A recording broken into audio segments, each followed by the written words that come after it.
जगन्नाथ प्रभु का रथ और हमारे जीवन का पहिया, जिंदगी के उथल पुथल के बीच क्या सिखाती है रथ यात्रा।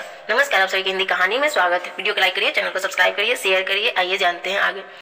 रथ किसी भी काल का हो, लेकिन अध्यात्म में रथ का सिर्फ परिवहन के एक साधन के तौर पर नहीं, बल्कि जीवन की एक सीख के तौर पर देखा गया है। रथ को नियंत्रण का प्रतीक माना गया है। इसके पहिए इस बात का भी प्रतीक है कि समय या काल चक्र किसी के लिए नहीं रुकते और हमेशा से आगे बढ़ने की प्रेरणा देती है। ओडिशा के पुरी जगन्नाथ में रथ यात्रा का महोत्सव जारी है। भगवान जगन्नाथ अपने भाई बलभद्र और सुभद्रा के साथ मौसी गुड़ीचा के घर पहुंचे हुए हैं।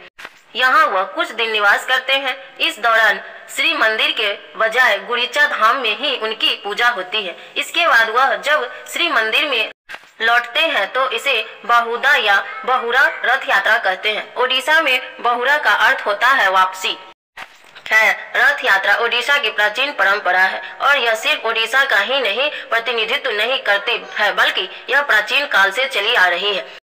ऐसी विरासत है जो अब भारतीय संस्कृति का पहचान है। रथ यात्रा को सिर्फ एक देवत्व की यात्रा या विलासिता से भरे परिवहन के साधन के तौर पर नहीं देखना चाहिए, बल्कि रथ यात्रा अपने आप में एक दर्शन है और जीवन के कई मूल्य मंत्रों को बहुत ही सहज ढंग से सिखाने का काम करती है।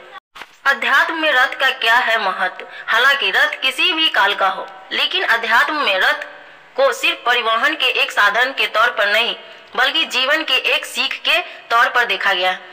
रथ को नियंत्रण का प्रतीक माना गया है। इसके पहिए इस बात का भी प्रतीक है कि समय या काल चक्र किसी के लिए नहीं रुकते और हमेशा से आगे बढ़ने के प्रेरणा देते हैं।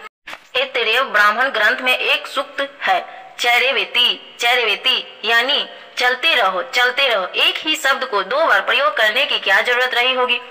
असल में यह रथ के दोनों पहियों के लिए किया गया सामान्य संबंधों है। अगर जीवन में लक्ष्य को पाना है तो एक समान गति से चलते रहना होगा। पारिवारिक जीवन में गृहस्थ जीवन को भी गाड़ी की संज्ञा दी गई है, जहां पति पत्नी इसके एक एक चक्के के तौर पर बताए गए हैं। दोनों में से एक भी चक्का डिगा तो परिवार बेपटरी हो जाएगा। इसका उदाहरण सूर्य से भी लिया जाता है, जहां सूर्य देव लगातार अपने रथ पर आकाश के परिक्रमा पथ पर चल रहे हैं।